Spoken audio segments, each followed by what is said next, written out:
Hello everyone, so welcome back to the economics achiever cat में। तो बेटा हमने circular flow of income one shot में अपना ख़त्म कर दिया। तो आज अपना नेक्स्ट चैप्टर स्टार्ट करेंगे, basic concepts of macro economics. ये भी 2 या 3 पार्टों में इसको ख़त्म कर दूँगी। बहुत ईजी सा चैप्टर है। तो आज हम सिर्फ 2 चीज़ों के बारे में पढ़ेंगे, जो है factor income and transfer income, और है गुड्स के बारे में। बाकी जो भी इस पार्ट चैप्टर में है वो अपन नेक्स्ट पार्ट में पढ़ेंगे। तो पहले अपन समझते हैं व्हाट इज फैक्टर इनकम।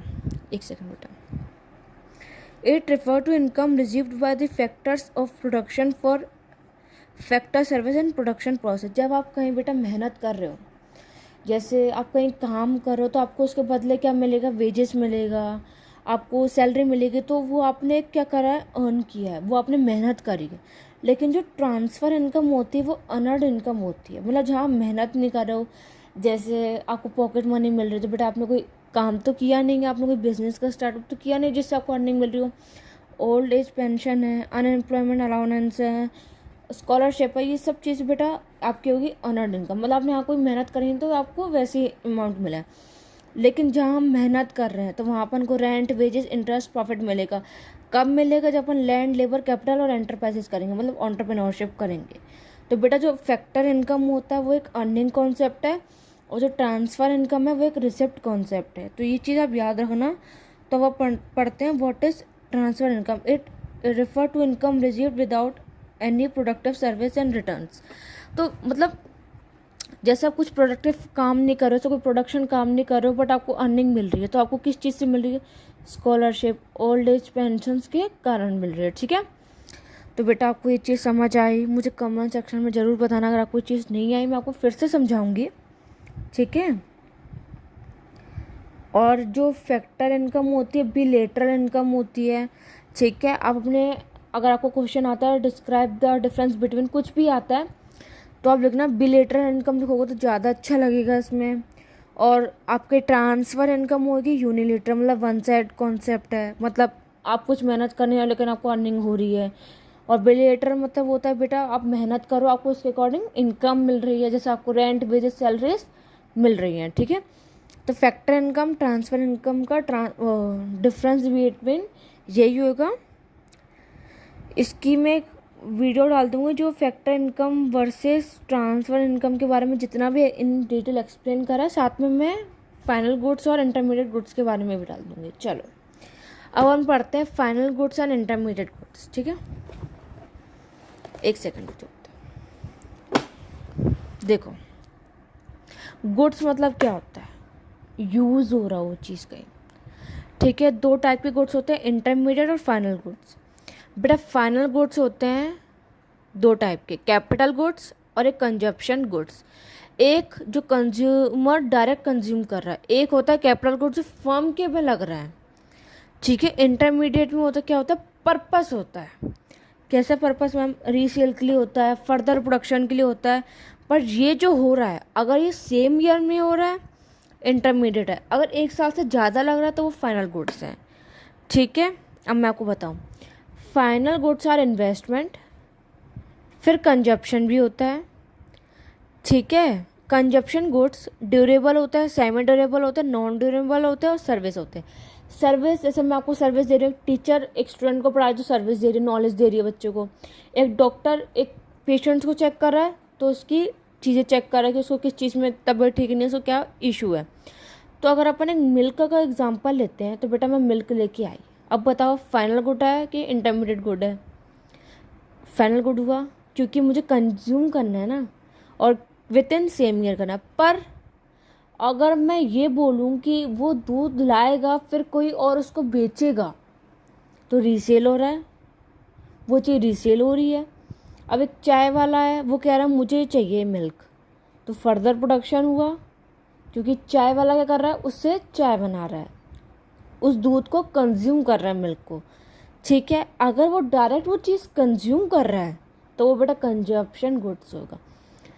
अब जैसे कोई चीज़ है, असेट्स की बात चल रही है, कुछ फर्म के रिलेटेड बात चल रही है, कुछ जैसे किस चीज़, आप मान लो आपके फैक्ट्री है, उसमें एक मशीन है। अब वो उसको ना 1 से अबव साल हो गया, मतलब 1+1 ईयर है, तो वो ना ख़राब हो रही है, ठीक है। तो मैंने सोचा मैं उसको सेल आउट कर देती हूँ, ठीक है। पहले तो वो क्या हुई, कैपिटल गुड हुई है ना, फर्म की है क्योंकि, लेकिन उसमें डेप्रिसिएशन लगेगा, ठीक है। उसमें फर्म में है तो वो बेटा फाइनल गुड्स में आएगी, लेकिन फाइनल गुड्स के भी टाइप में आएगी। ये चीज़ आप याद रखना, क्योंकि अगर क्वेश्चन ना बेटा बहुत टाइप्स के आते हैं। फाइनल गुड्स का होगा, लेकिन फाइनल गुड्स में तुम्हें ये चीज़ पता लगाना है कि वो कंज्यूमर के लिए है, कि वो कंजप्शन गुड्स है कि कैपिटल गुड्स है। चलो ठीक है, छोड़ो, अपन एक और एग्जांपल लेते हैं। मान लो टॉयज़ के एग्जांपल लेते हैं। टॉयज़ फाइनल गुड हुआ कि इंटरमीडिएट गुड्स हुआ? फाइनल गुड्स, ठीक है। इंटरमीडिएट गुड्स क्या होते हैं, मैं आपको एक बार इंटरमीडिएट की डेफिनेशन बता देती हूँ और एक बार फाइनल गुड्स की भी बता देती हूँ। Final goods refer to those good which are used either for consumption और फॉर इन्वेस्टमेंट। अगर कहीं आपका इन्वेस्टमेंट हो रहा है, या तो कंज्यूम हो रहा है, या तो आप चीज़ को कंज्यूम कर रहे हो तो आपका इन्वेस्टमेंट हो रहा है, तो आपका फाइनल गुड्स है। Intermediate goods refer to those good which are used either for resale और the further production in the same year. अगर बेटा वो चीज़ सेम ईयर में हो रही है तो वो इंटरमीडिएट है। जैसे goods purchase for resale like milk purchased by a dairy shop, goods used for further production like milk and used for making sweets, तो आपका इंटरमीडिएट होगा। लेकिन फाइनल क्या हुआ, goods purchase by consumer household as they are means for final consumption like milk and purchase by household. अगर वो consumer direct उस चीज़ को कंज्यूम करा तो बेटा आपका फाइनल गुड्स हुआ। फाइनल गुड्स में कौन सा गुड्स हुआ, कंजप्शन गुड्स हुआ। बेटा वो शॉप से लाया फिर उसने रीसेल करा, ठीक है, तो ये इंटरमीडिएट हुआ। अगर फर्दर प्रोडक्शन तो वैसे टॉयज़ का होगा नहीं, बट आके रीसेल होता जाएगा, आगे से आगे बढ़ता ही जाएगा, बढ़ता ही जाएगा, ठीक है। या तो कोई कंज्यूमर ले लेगा अपने चिल्ड्रंस के लिए, तो बच्चे खेलते रहेंगे, तो वो आपका बेटा होगा फाइनल गुड्स। फाइनल गुड्स भी होता है, इंटरमीडिएट भी होता है। मैं बोला ना अभी, फाइनल गुड्स क्या होते हैं, जो कंजप्शन और इन्वेस्टमेंट, जो मतलब एक कंज्यूमर के काम आ रहे हैं और जो इन्वेस्टमेंट में लगेगा, मतलब असेट्स वगैरह, प्लांट मशीनरी, वो सब आपके बेटा आएंगे फाइनल गुड्स में। फाइनल गुड्स में कौन सा, कैपिटल गुड्स। कंजप्शन गुड्स में कब आएगा, जब वो चीज़ डायरेक्ट कंज्यूम कर रहा है कंज्यूमर, लेकिन अगर वो रीसेल कर रहा है फिर उसका फर्दर प्रोडक्शन कर रहा है तो आपको बेटा इंटरमीडिएट में आएगा, ठीक है। अब इंटरमीडिएट का एक और, फाइनल गुड्स का एक और एग्जांपल दूंगी। Goods purchase by the firm for capital formations और investment like machinery purchase by a firm. Expenditure on final goods purchase by household is called consumption goods and expenditure on final goods purchased by the producer is called investment expenditure. So expenditure on final goods equals to consumption expenditure plus investment expenditure. It must be noted that final goods are neither resold nor used for any further transformation in the process of production, ठीक है। अब ये बेटा intermediate की बात चल रही है। They are generally purchase by one production unit from another production unit. Intermediate goods remains within the production boundary. They are derived demand as per their demand depends on demand for final goods. They are not yet ready to for use by their final user. Some value has to be added to the intermediate goods. बेटा जो final goods होते हैं उनकी definition क्या बनेगी, final goods are those goods which are ready to use and they are outside the boundary line of production is known as final goods. जैसे आपका वो चीज़ प्रोडक्ट रेडी है, अब वो रेडी टू यूज़ भी है, मतलब कंजप्शन भी कर सकता है, अगर खाने की चीज़ तो कंज्यूम डायरेक्ट कंज्यूम करेगा, अगर फर्म के रेट है तो कैपिटल गुड्स में चली जाएगी। इंटरमीडिएट की क्या होगी, intermediate goods are those good which are not ready to sell and not ready to use, they are inside the boundary line of production, के इनसाइड है, मतलब वो प्रोडक्ट अभी रेडी नहीं है, या तो वो रीसेल होगा या तो फर्दर प्रोडक्शन होगा। तो ये बेटा एक आपके फाइनल और इंटरमीडिएट के बीच में डिफरेंस होता है, ठीक है। तो ये बहुत इजी है, मेरे अकॉर्डिंग आपको समझ आ ही गया होगा। तो इसकी बेटा एक मैं चैप्टर की एक बार नोट्स बना कर डाल दूँगी, तो आप रीडिंग साथ ही साथ करते रहना, और जो भी आप बुक फॉलो करते हो उससे भी रीडिंग करते रहो। बेस्ट ऑप्शन आपके लिए वही है, ठीक है। मैं आपको एक चीज़ बताती हूँ,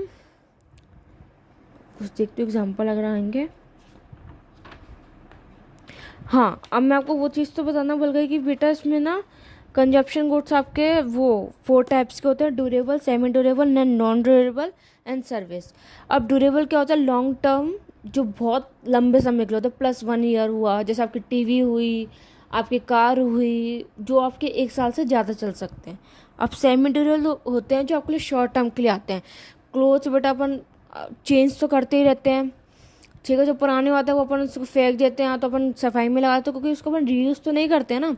तो क्लोथ्स हुए, क्रॉकरी हुई, अगर ब्रेक डाउन हो गई तो ठीक है। अब नॉन ड्यूरेबल तो सिंगल यूज, जैसे आपको खाना खाया, मेडिसिन खा ली, आपने चॉकलेट्स खा ली, तो आपको रीयूज़ तो नहीं कर सकते वो। और सर्विस में आपको बता चुकी, अगर डॉक्टर एक पेशेंट को सर्विस दे रहा है, उसको देख रहा है उसको क्या प्रॉब्लम है, टीचर एक स्टूडेंट को सर्विस दे रही है, उसको नॉलेज दे रही है, उसकी स्किल्स डेवलप कर रही हैं। तो ये आपके कुछ एग्जांपल्स हो गए कंजप्शन गुड्स के। So thank you everyone. Next part में अपन इसका आगे के बारे में समझेंगे, जो कि इसमें पार्ट है जीडीपी वगैरह। So thank you everyone.